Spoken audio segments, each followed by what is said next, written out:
Good morning, dear students. Today we are going to start our second part of Geography Chapter 1 संसाधन और विकास। ये chapter हमने start कर रखा था, इसके बारे में हम आगे डिस्कस करेंगे। तो हम डिस्कस कर रहे थे कि पृथ्वी का पहला जो अंतर्राष्ट्रीय सम्मेलन पृथ्वी के ऊपर था वो 1992 में रियो डी जनेरियो के अंदर हुआ, ब्राज़ील के एक शहर के अंदर हुआ। इसमें लगभग 100 देशों के जो राष्ट्राध्यक्ष थे वो उन्होंने पार्टिसिपेट किया, इसके अंदर भाग लिया था। इसके बारे में हमने डिस्कस की थी। ये मुख्यतः किसके ऊपर डिपेंड था? जो जैव विविधता है और भूमंडलीय जलवायु परिवर्तन जो हो रहे हैं इतनी तेज़ी से, उनके बारे में इसके अंदर डिस्कस किए गए और एक सहमति बनाई गई। एजेंडा 21 के नाम से एक कार्यक्रम कह सकते हो, ठीक है। एक उद्देश्य है, एक लक्ष्य स्थापित किया गया एजेंडा 21 के नाम से। तो एजेंडा 21 का मुख्य उद्देश्य क्या था? जो स्थानीय कहीं पे भी स्थानीय जो लोग हैं वो क्या करें, सतत पोषण विकास के लिए क्या करें, अपना एक खुद का एजेंडा 21 बनाए, पारस्परिक आवश्यकताओं को पूरा करें। जो भी पर्यावरण क्षति है, गरीबी है, या फिर अलग अलग तरह के बड़े जो रोग हैं, विश्वव्यापी रोग कह लो, या फिर जो कंट्रोल से बाहर है, नियंत्रित नहीं होते इतनी जल्दी, तो उनके उसमें क्या करें, सहयोग करें एक दूसरे देशों के साथ, ठीक है। आगे चलते हैं। संसाधन नियोजन की हम बात कर रहे थे कि प्लानिंग करने की ज़रूरत है। संसाधनों की प्लानिंग करनी ज़रूरी है, नियोजन करना ज़रूरी है। जैसे कि आप सहयोग करते हो क्लास के अंदर, एक दूसरे बच्चों की बुक्स देना है, पेन पेंसिल नोटबुक, कुछ भी किसी भी तरह से, चाहे वो मार्किंग करवानी है क्वेश्चन आंसर पे, कुछ भी है, वो आप सहयोग करते हो। तो उसके लिए भी क्या है कि प्लानिंग कह सकते हो, आपस में मिलजुल कर जो आपके पास संसाधन है उनका प्रयोग करते हो, उपयोग करते हो। तो सभी अगर हम देखें कि पूरे भारत के अंदर सभी जो राज्य हैं वहाँ पे हर तरह के जो संसाधन हैं वो उपलब्ध नहीं है, ठीक है। चाहे वो कृषि से संबंधित हैं, चाहे वो खनिजों से संबंधित हैं, चाहे वो अलग और तरह की जो भी, चाहे वो ये कह सकते हैं हमें जो ऊर्जा देते हैं, एनर्जी सोर्सेज हैं, चाहे उससे संबंधित हैं। तो बात करें अलग अलग जगह पे कि जैसे कि छत्तीसगढ़, झारखंड, मध्य प्रदेश, इसके अंदर क्या है, खनिजों के प्रचुर भंडार हैं, कोयले के प्रचुर भंडार हैं। अरुणाचल प्रदेश की देखें, जल संसाधन बहुत मात्रा में है लेकिन मूल विकास की कमी है, ठीक है। राजस्थान के अंदर पवन ऊर्जा, सौर ऊर्जा ये बहुतायत है, ठीक। बाद में आगे देखेंगे कि अलग अलग जगहों के पास अलग अलग अपनी कुछ जो है, हाँ ये कह सकते हैं कि रिसोर्सेज या संसाधन उपलब्ध हैं, लेकिन सभी जगह सभी संसाधन उपलब्ध नहीं हैं। चलिए आगे देखते हैं। तो सभी जगह सभी संसाधन उपलब्ध नहीं हैं, तो ऐसा संभव भी नहीं है कि सभी जगह उपलब्ध हों और सभी जगह विकास एक जैसा हो, एक बराबर हो। लेकिन इसको हमने क्या करना है, साथ की साथ रखना है। हर एक प्रदेश को, हर एक क्षेत्र को एक साथ मिला के अगर चलेंगे तो उसी के लिए हमने क्या करना है, संसाधन नियोजन करना है। तो नियोजन देखिए, भारत के अंदर प्रक्रिया क्या क्या होती है, जटिल प्रक्रिया होती है भाई, बिल्कुल होती है, ठीक है। पहले क्या करते हैं, देश के विभिन्न प्रदेशों में संसाधनों की पहचान करते हैं, तालिका बनाते हैं, सर्वे करते हैं, मैप बनाते हैं और संसाधनों का गुणात्मक और मात्रात्मक अनुमान लगाते हैं, ठीक है। उनको मापते हैं भाई, कितने जो है इनकी मात्रा है, गुणों का पता लगाते हैं, उनके लिए रिसर्च करते हैं कि गुण है नहीं है, यानी कि वो उन ज़रूरतों को पूरा कर सकते नहीं कर सकते जो हमें चाहिए। आगे देखते हैं, दूसरे पॉइंट की बात करते हैं, है कि संसाधन विकास योजनाएं लागू करने के लिए, यानी कि संसाधनों का विकास करना है, वो योजनाएं लागू करनी है, तो हमारे पास क्या क्या होना चाहिए, प्रौद्योगिकी, कौशल, संस्थागत नियोजन का ढांचा होना चाहिए।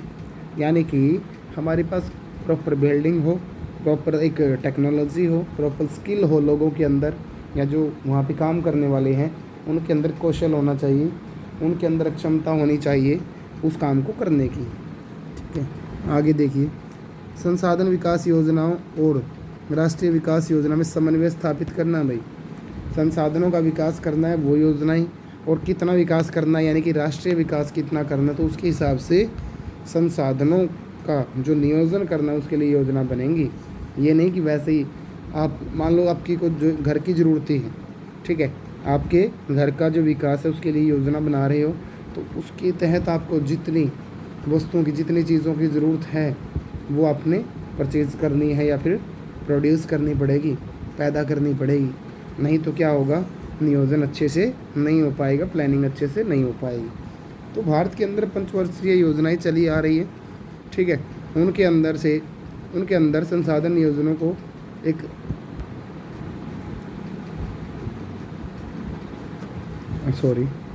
तो उनके अंदर संसाधन नियोजन को भरपूर ये कह सकते हैं कि उनके उद्देश्य की पूर्ति के लिए भरपूर उनको महत्व दिया गया है, उनका योगदान लिया गया भाई बिल्कुल अच्छे तरीके से, ठीक है। तो संसाधनों का विकास करना ज़रूरी है। तो देखो हमारा देश जो है संसाधन संपन्न है, इसमें कोई शक नहीं। विदेशी आक्रमणकारी आए, उनका यही आकर्षण रहा कि यहाँ पे बहुत सारे संसाधन यहाँ पे उपलब्ध हैं, ठीक है। उनको लूटा है, उनको अपने साथ लेके गए हैं। चलिए, संसाधनों का संरक्षण करना ज़रूरी है, उनको बचाना ज़रूरी है, ठीक है। बचेंगे कैसे भाई, जब बुद्धि से प्रयोग करोगे, बुद्धि का यूज़ करके उनका इस्तेमाल करोगे। ये नहीं कि अंधाधुंध उनको यूज़ कर रहे हो, पानी है ठीक है पिया फेंक दिया, या फिर ये कह लो कि मान लो आपके पास पानी अवेलेबल है, आप उसका एक्सेस यूज़ कर रहे हो, चाहे वो एग्रीकल्चर में यूज़ कर रहे हो, चाहे वो बाथिंग में, नहाने में, कपड़े धोने में, किसी भी तरह से आप मतलब ज़्यादा यूज़ कर रहे हो, इस्तेमाल कर रहे हो, तो संरक्षण कहाँ होगा, ठीक है। अति उपयोग से बचना भाई, अति उपयोग से बहुत सारी सामाजिक, आर्थिक और पर्यावरणीय समस्याएं पैदा होती हैं, बिल्कुल होती हैं भाई, ठीक है। तो इन विषयों के ऊपर बहुत सारे ये कह सकते हैं बड़े बड़े विदेशों तक में नेता वगैरह जो भी होते हैं, या फिर जो स्पेशलिस्ट होते हैं, एक्सपर्ट होते हैं, उनके ऊपर वो अपने विचार देते हैं, चिंताएं जताते हैं, ठीक है। देखो भाई, गांधी जी ने क्या कहा था, हमारे पास हर व्यक्ति की आवश्यकता पूर्ति के लिए बहुत कुछ है, लेकिन किसी के लालच की संतुष्टि के लिए नहीं। अर्थात हमारे पास पेट भरने के लिए बहुत है, लेकिन पेटी भरने के लिए नहीं है। यानी कि हम ज़रूरतें, जो बेसिक नीड है ना, बेसिक, ठीक है, सामान्य जो ज़रूरतें हैं उनको तो हम पूरा कर सकते हैं, लेकिन किसी की पेटी भरने के लिए हमारे पास इतने संसाधन नहीं हैं, ठीक है। ये इसके अंदर भी यही कहा गया है। देखो ये पुस्तक है small is beautiful. Small is beautiful का मतलब क्या है, छोटा, जैसे कहा गया था छोटा परिवार सुखी परिवार, ऐसा भी कहा गया था, बहुत सारे स्लोगन चले कि छोटा परिवार सुखी परिवार, छोटा परिवार होगा तो सुखी परिवार रहेगा, सुखी रहेगा। हर एक बच्चे की आप एजुकेशन, उसके ऊपर जो उनका पालन पोषण कह लो, वो अच्छे तरीके से कर सकते हैं, ठीक है। तो ऐसा बोला गया। तो ये सिर्फ अपने देश की बात नहीं है, वैश्विक स्तर पर देखो 1987 में ब्रुंटलैंड ने एक वैश्विक स्तर की जो रिपोर्ट पेश की है कि सतत पोषणीय विकास के अंदर हमें संसाधनों का संरक्षण करना पड़ेगा। ऐसा नहीं है कि मतलब एक व्यक्ति संरक्षण करे और दूसरा कुछ ना करे, नहीं। तो उसके लिए भी बाद में एक रिपोर्ट आई, आवर कॉमन फ्यूचर, हमारा साझा भविष्य। यानी कि देखो हम बाहर से पेट्रोलियम या और कुछ चीज़ें, कोयला है, आयरन है, लोहा है, वो मंगवा रहे हैं, उसका यूज़ कर रहे हैं। अगर मान लो बाहर ख़त्म हो गया, यहाँ भी ख़त्म हो गया, तो क्या होगा, तो रहेगा ही नहीं भाई। तो भविष्य क्या है, हमारा साझा है, ठीक है, कॉमन है। ये नहीं कि एक देश में ख़त्म हो गया तो सभी देशों उसको वो चीज़ देना बंद कर देंगे, नहीं, देते हैं, बेचते हैं भाई, ठीक है। सामान का आदान प्रदान होता है, उनको पैसे चाहिए, ठीक है, तो पैसे देता है दूसरा देश जो परचेज़ करता है। तो अगर कॉमन फ्यूचर के बारे में डिस्कस करें तो भविष्य जो है हमारा साझा है। दूसरी तरफ से देखें, अगर पर्यावरण का ह्रास हो रहा है, पर्यावरण के अंदर बहुत सारा पोल्यूशन हो रहा है, तो वो सभी के लिए हो रहा है, पूरी अर्थ के लिए। ये नहीं कि अमेरिका कर रहा है तो अमेरिका वाली जगह हो रहा है, नहीं। ओशन के अंदर जो पानी है वो पोल्यूटेड हो रहा है, प्रदूषित हो रहा है। इसका मतलब ये है पूरे वर्ल्ड के अंदर जो हमारे ओशन है सभी का पानी प्रदूषित हो रहा है, किसी एक जगह का नहीं हो रहा, ठीक है। अब भू आकृतियों की बात करते हैं हम। देखो इसके अंदर ये चित्र दिया है, तो भू आकृतियों के अंदर देख लो 27% क्या है, पठार है, 43% क्या है, मैदान है, ठीक, और 30% क्या है, पर्वत है, ठीक है। ये भू आकृतियों के अंतर्गत क्षेत्र आता है। तो ये पूरी पृथ्वी का हम क्या कर रहे हैं, डाटा देख रहे हैं। ठीक है भाई, भू संसाधन की बात करें तो भूमि संसाधन के बारे में उन्होंने डिस्कस कर लिया। ठीक है, सॉरी भारत के बारे में ही, सॉरी वर्ल्ड के बारे में नहीं था, ये भारत के बारे में, ये भारत के बारे में है।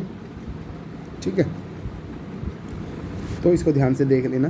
तो क्या है भाई, संसाधन है ये अपने लिए, चाहे वो पर्वत है, पहाड़, मैदान, कुछ भी है, पठार है, कुछ भी है, सभी जगह क्या है वो हमारे लिए एक इम्पोर्टेंस है, उनकी एक महत्व है उनका हमारे जीवन के अंदर। चाहे वहाँ से नदियाँ निकल रही है, पठारी भाग है, मान लो मिनरल्स निकलते हैं, और जो आपके मैदानी भाग हैं, प्लेन्स हैं, उसके अंदर आप देखते हो एग्रीकल्चर या फिर और अदर जो लैंड का यूज़ किया जा रहा है वो काफ़ी इम्पोर्टेंट है, वहाँ के लिए काफ़ी महत्वपूर्ण है।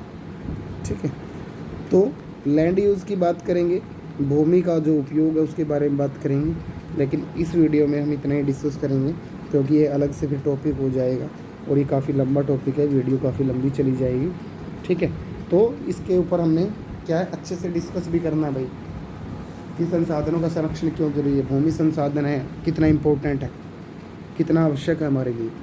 क्या हमने एक सांझे प्रोग्राम के ऊपर काम करना चाहिए पूरे वर्ल्ड को? बिल्कुल करना चाहिए, क्योंकि एक देश में पोल्यूशन ज़्यादा होगा, एक देश में कोई, मान लो देखो कोरोना की जो बीमारी आई थी वो चाइना के अंदर ज़्यादा हुई, लेकिन पूरे वर्ल्ड को, पूरे विश्व को अपनी चपेट में लिया है, इसमें कोई शक नहीं है। तो एजेंडा 21 भी जो भी बनाया गया उसके अंदर भी यही बोला गया था कि कोई भी जैसे महामारी का जो रूप ले ले कोई बीमारी, तो उससे क्या करना है, हमें मिलजुल कर लड़ना है। ठीक है, तो मिलजुल कर हमने काबू पाया है और आगे भी पाने की कोशिश रहेगी, क्योंकि 21वीं शताब्दी ये चल रही है, एजेंडा 21 इसी के लिए है। 2000 से 2100 जो साल आएगी, 2099 जो है वहाँ तक का जो ये टाइम पीरियड है, एजेंडा 21 के अकॉर्डिंग चल रहा है ये, और चलाना भी चाहिए अच्छे से। इसके ऊपर हमें क्या करना है, फोकस करना, ध्यान रखना। ठीक है बेटा, आज के लिए इतना ही है, धन्यवाद, आपका दिन शुभ रहे।